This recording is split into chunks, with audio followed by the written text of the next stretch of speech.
Welcome to our channel Jyothi's kitchen.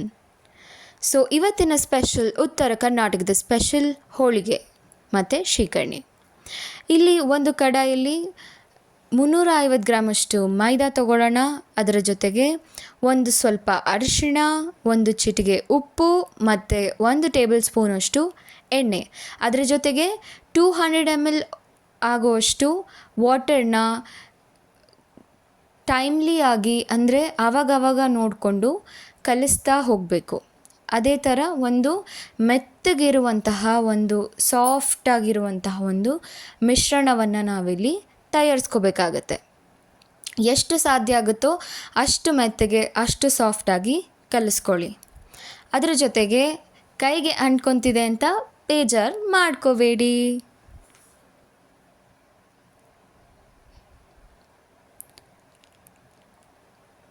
ಈಗ ನಮ್ಮ ಒಂದು ಹಿಟ್ಟು ಅಂದರೆ ಕಣಕ ರೆಡಿ ಆಯಿತು. ಈಗ ಅದನ್ನು ಮುಚ್ಚಿ ಸೈಡಿಗೆ ಎತ್ತಿಡಬೇಡ. ಇಲ್ಲಿ 1 ಬೌಲಷ್ಟು ಮನೆಯಲ್ಲಿ ಬೆಳೆದಿರುವಂತಹ ಬೇಳೆಯನ್ನು ತೊಗೊಂಡಿದ್ದೀವಿ, ಅಂದರೆ ಹೊಲದಲ್ಲಿ ಬೆಳೆದಿರುವಂಥ ಆರ್ಗ್ಯಾನಿಕ್ ಬೇಳೆ. ಈಗ ಅದನ್ನು ನೀರಲ್ಲಿ ಚೆನ್ನಾಗಿ ತೊಳೆದ್ಬಿಟ್ಟು ಅದನ್ನು ಶೋಧಿಸ್ಕೊಳ್ಳೋಣ.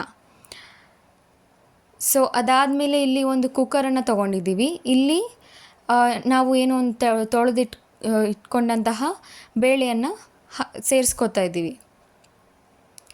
ಈಗ ಅದಕ್ಕೆ ಅಂದರೆ ಒಂದು 2 ಲೀಟರ್ಸ್ ಅಥವಾ ಅದಕ್ಕಿಂತ ಹೆಚ್ಚು ನೀರು ಹಾಕಿದ್ರೂ ಕೂಡ ಅಳತೆಗೆ ಅದು ಸರಿ ಇರುತ್ತೆ.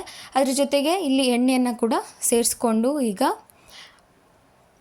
ಕುಕ್ಕರ್ನ ಮುಚ್ಚಿ 1 ವಿಷಿಲಷ್ಟು ಕೂಗಿಸ್ಕೊಳ್ಳೋಣ.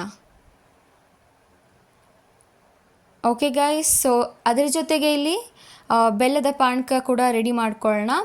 ಇಲ್ಲಿ ಈಗ 1 ಬೌಲಷ್ಟು ನಾವು ಬೆಲ್ಲವನ್ನು ತೊಗೊಂಡಿದ್ದೀವಿ.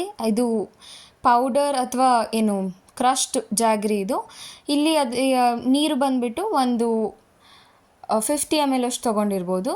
ಈಗ ಅದನ್ನು ನಾವು ಕರಗಿಸ್ಕೊಳ್ಳೋಣ, ಅಂದರೆ ಮೆಲ್ಟ್ ಮಾಡಿಕೊಂಡು ಅದರ ಒಂದು ಪಾಕವನ್ನು ತಯಾರಿಸ್ಕೊಳ್ಳೋಣ.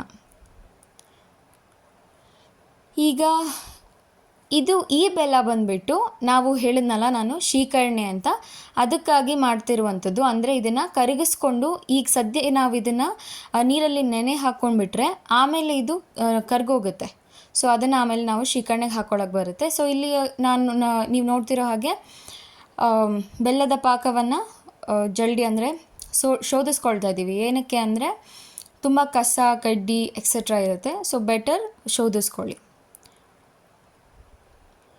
ಇದಾದಮೇಲೆ ಈಗ ನೋಡೋಣ, 1 ವಿಷಿಲ್ ಆಲ್ರೆಡಿ ಹೊಡೆದಾಯಿತು. ಓಕೆ, ಸೊ ಪರ್ಫೆಕ್ಟಾಗಿ ಬೇಳೆ ರೆಡಿ ಆಗಿದೆ. ಇಲ್ಲಿ ತೋರಿಸ್ತಾ ಇದ್ದೀವಿ, ನೀವು ನೋಡ್ಬೋದು. Oh wow, perfect. ಈಗ ಇದನ್ನು ಬರೀ ಬೇಳೆ ಮಾತ್ರ ಸೆಲೆಕ್ಟಿವ್ ಆಗಿ ತಗೊಳ್ಳೋ ಅಂಥದ್ದು. ಈಗ ಇದನ್ನು ನಾವು ಏನು ಬೇಳೆ ಇದೆಯಲ್ಲ ಇದನ್ನು ಮತ್ತೆ ಕುಕ್ಕರ್ ಒಳಗೆ ಹಾಕ್ಕೊಂಡು ಅದಕ್ಕೆ ಬೆಲ್ಲದ ಪಾಕ ಏನು ಶೋಧಿಸ್ಕೊಂಡಿದ್ವಿ ಅದನ್ನು ಹಾಕಿಬಿಟ್ಟು ಕುದಿಸ್ಕೋಬೇಕು. ಓಕೆನಾ, ಒಂದು 5 ಮಿನಿಟ್ಸ್ ಚೆನ್ನಾಗಿ ಒಂದು ಹದಕ್ಕೆ ಬರುವಷ್ಟು ನಾವು ಇಲ್ಲಿ ಕುದಿಸ್ಕೋಬೇಕಾಗತ್ತೆ. ಸೊ ಈಗ ರೆಡಿಯಾಗಿದೆ ಬೇಳೆ. ಇದನ್ನು ನಾವೀಗ ಮಿಕ್ಸಿ ಜಾರಲ್ಲಿ ಹಾಕ್ಕೊಂಬಿಟ್ಟು ಇದಕ್ಕೆ ಏಲಕ್ಕಿ ಮಸ್ಟ್ ಆ್ಯಂಡ್ ಶುಡ್, ಒಳ್ಳೆ ಫ್ಲೇವರ್ಗೆ ಏಲಕ್ಕಿ ಹಾಕ್ಕೊಂಡು ಚೆನ್ನಾಗಿ ಒಂದು ನೈಸ್ ಪೇಸ್ಟ್ ಆಗೋ ತನಕ ಮಿಕ್ಸಿ ಮಾಡಿಕೊಂಡು ಇವಾಗ ಇದನ್ನು ತೆಗ್ದಿದ್ದೀವಿ. ಸೊ ಈ ಥರ ನೀವು ಸೆವ್ರಲ್ ರೌಂಡ್ಸ್ ರಿಪೀಟ್ ಮಾಡಬೇಕಾಗತ್ತೆ, ಒಂದೇ ಸಲಕ್ಕೆ ಆಗೋದಲ್ಲ. ಅಫ್ಕೋರ್ಸ್ ಗೊತ್ತಿದ್ದೇ ಇರುತ್ತೆ. ಒಂದೊಂದು ಸಲ ನೀವು ಜಾರಲ್ಲಿ ಹಾಕ್ಕೊಂಡಾಗ ಒಂದೊಂದು ಏಲಕ್ಕಿ ಸಾಕಾಗುತ್ತೆ. ಸಿಪ್ಪೆ ಸುಲ್ಕೊಂಡು ಹಾಕ್ಕೊಳ್ಳಿ, that is more convenient. So ಇದಾದಮೇಲೆ ಈಗ ಇಲ್ಲಿ ನಮ್ಮ ಮಾವಿನ ಶ್ರೀಕರ್ಣಿ, ನನ್ನ ಫೇವ್ರೆಟ್ ಮಾವಿನ ಶ್ರೀಕರ್ಣಿಯನ್ನು ಹೇಗೆ ರೆಡಿ ಮಾಡ್ಕೊಂಡು ನೋಡೋಣ. ಸೊ ಪಲ್ಪ್ ಅಂದರೆ ಏನೋ ಅದು ಹಣ್ಣಿರುತ್ತೆ, ಅದನ್ನ ತೆಗಿತಾ ಇದ್ದೀವಿ ಇವಾಗ. ಸೊ ಅದನ್ನು ಬಂದುಬಿಟ್ಟು ಒಂದು ಸ್ಮ್ಯಾಶರಲ್ಲಿ ಅಥವಾ ನಿಮಗೆ ಏನರಲ್ಲಿ ಕನ್ವೀನಿಯೆಂಟ್ ಆಗುತ್ತೋ, ಕೈಯಲ್ಲಾದರೆ ಆದಷ್ಟು ಅವಾಯ್ಡ್ ಮಾಡಿ, because it is more unhygienic ಅಲ್ವಾ. ಸೊ ಈಗ ಇಲ್ಲಿ ಸಿಪ್ಪೆ ಸುಲ್ಕೊಂಡ್ಬಿಟ್ಟು ಏಲಕ್ಕಿಯನ್ನು ನಾವು ಕ್ರಷ್ ಮಾಡ್ಕೋಬೇಕಾಗತ್ತೆ. ಏಲಕ್ಕಿ ಮತ್ತು ಶುಗರನ್ನ ಕೂಡ ಇಲ್ಲಿ ನಾವು ಸೇರಿಸ್ಕೊಳ್ತೀವಿ. ಸೊ ಶುಗರ್ ಮತ್ತು ಏಲಕ್ಕಿಯನ್ನು ಕ್ರಷ್ ಮಾಡಿದ್ರೆ ಒಳ್ಳೆ ಪೌಡರ್ ಆಗುತ್ತೆ. ಸೊ ಆ ಪೌಡರ್ನ ನಾವಿಲ್ಲಿ ನೆಕ್ಸ್ಟು ನೀನು ಶ್ರೀಕರ್ಣಿ ಮಾಡ್ತಿದ್ದೀವಿ ಅದಕ್ಕೆ ಯೂಸ್ ಮಾಡ್ಕೋಬೋದು. ತುಂಬ ಒಳ್ಳೆ ಸ್ವಾದ ಮತ್ತು ರುಚಿ ಬರುತ್ತೆ. Please try this. ಸೊ ಇಷ್ಟ ಒಳ್ಳೆ ಫ್ಲೇವರ್ ಬರುತ್ತೆ, ಓಕೆನಾ. ಸೊ ಇಲ್ಲಿ ನಾನು ಆಗಲೇ ನಾವು ಏನು ಬೆಲ್ಲವನ್ನು ಕರಗಿಸೋಕ್ಕೆ ಅಂತ ಇಟ್ಟಿದ್ವಿ, ಅಂದರೆ ಸ್ವಲ್ಪ ಸೋಕಾಗಲಿ ಅಂತ, ಅದನ್ನು ಈಗ ಇಲ್ಲಿ ನಾವು ಮಿಕ್ಸ್ ಮಾಡ್ಕೋತಾ ಇದ್ದೀವಿ. ಅಲ್ಲಿ ಒಂದು 50 ಗ್ರಾಮ್ ಅಷ್ಟು ನಾವು ಬೆಲ್ಲವನ್ನು ಸೋಕ್ ಮಾಡಿ ಇಟ್ಕೊಂಡಿದ್ವಿ. ಓಕೆ, ಸೊ ಇದಾಗಿದೆ. ಈಗ ಮೈ ಫೇವ್ರೆಟ್ ಬನಾನಾ ಚಂಕ್ಸ್ ಅಥವಾ ಒಂದು ಏನು ಪೀಸಸ್ನ ನಾವಿಲ್ಲಿ ಆ್ಯಡ್ ಮಾಡ್ಕೋತಾ ಇದ್ದೀವಿ. It gives a great taste. Please try this. ಈಗ ಇದು ಫೈನಲಿ ರೆಡಿ ಆಗಿದೆ. ಆ್ಯಂಡ್ ಈಗ okay, please have a bite. ಈಗ ಹೋಳಿಗೆ ಮಾಡುವಂಥ ವಿಧಾನ. ನಾವು ಸ್ವಲ್ಪ ಕಣ್ಕನ, ಈಗ ಆಲ್ರೆಡಿ ಅದು ನೆಂದಾಗಿದೆ, ಕಣ್ಕನ ತೊಗೊಂಡಿದ್ದೀವಿ. ಈಗ ಅದನ್ನ ಫ್ಲ್ಯಾಟ್ ಮಾಡಿಕೊಂಡು ಈ ಥರ ಅದಕ್ಕೆ ಈಗ ಏನು ಒಂದು ದಯವಿಟ್ಟು ಚೆನ್ನಾಗಿ ಎಣ್ಣೆ ಮೆತ್ಕೊಳ್ಳಿ ಕೈಗೆ. ಒಂದು ನಿಂಬೆ ಹಣ್ಣಿಗಿಂತ ಸ್ವಲ್ಪ ದೊಡ್ಡದು ಉಣ್ಣಾನ ನೀವು ತೊಗೊಂಬಿಟ್ಟು ಅದನ್ನ ಸ್ಟಫ್ ಮಾಡಬೇಕಾಗತ್ತೆ, ಓಕೆನಾ.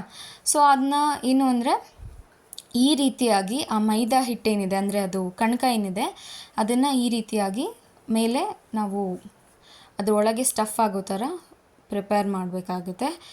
ಸೊ ಎಸ್, ವಾವ್, ಅಮೇಝಿಂಗ್ ಅಲ್ವಾ. It became a ball. ಇವಾಗ ಇದನ್ನು ನಾವು ಅಫ್ಕೋರ್ಸ್ ಒಂದು ಲತ್ತಣಿಗೆಯಲ್ಲಿ ಅಥವಾ ನೀವು ಅದೇನಂತ ಕರಿತೀರಾ, I am not sure. So ಅದರಲ್ಲಿ ನೀವು ಚೆನ್ನಾಗಿ ರೋಲ್ ಮಾಡಬೇಕಾಗುತ್ತೆ.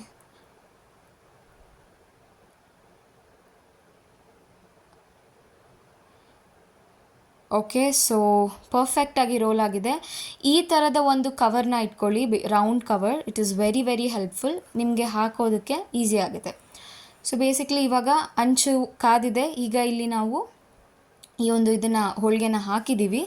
Let's remove it slowly. ಮೆಲ್ಲಗೆ ತೆಗಿಯೋಣ. Done, ready. ಈಗ ಇದಕ್ಕೆ 2 ಚಮಚ ಅಥವಾ ನಿಮಗೆ ಎಷ್ಟು ಕನ್ವೀನಿಯೆಂಟ್ ಅಥವಾ ಎಷ್ಟು ನಿಮಗೆ ಓಕೆ ಅನಿಸುತ್ತೋ ಅಷ್ಟು ಎಣ್ಣೆಯನ್ನು ಹಾಕ್ಕೊಳ್ಳಿ, ಕುಕ್ಕಿಂಗ್ ಆಯಿಲ್. ಈಗ ಫ್ಲಿಪ್ ಮಾಡೋ ಟೈಮ್. ಓಕೆ, ಪರ್ಫೆಕ್ಟ್ಲಿ ಫ್ಲಿಪ್ ಆಗಿದೆ. ಆ್ಯಂಡ್ ಇದನ್ನು ನೀವು ತಕ್ಕೊಂಬಿಡ್ಬೋದು, ಅಂದರೆ you can just serve it hot, isn't it. So ಇವಾಗ ನಾವಿಲ್ಲಿ ಸರ್ವ್ ಮಾಡ್ತಾಯಿದ್ದೀವಿ. ವಾವ್, ನೋಡಿ ಇವಾಗ ಶ್ರೀಕರ್ಣಿ ಬರುತ್ತೆ. Oh my god, such an amazing thing. World's best recipe, world's best food ಅಂದರೂ ತಪ್ಪಾಗಲ್ಲ. ಈ ಸಮ್ಮರ್ಗೆ one of the best recipes ಅಂದರೆ ಅದು ಹೋಳಿಗೆ ಮತ್ತು ಶ್ರೀಕರ್ಣಿ.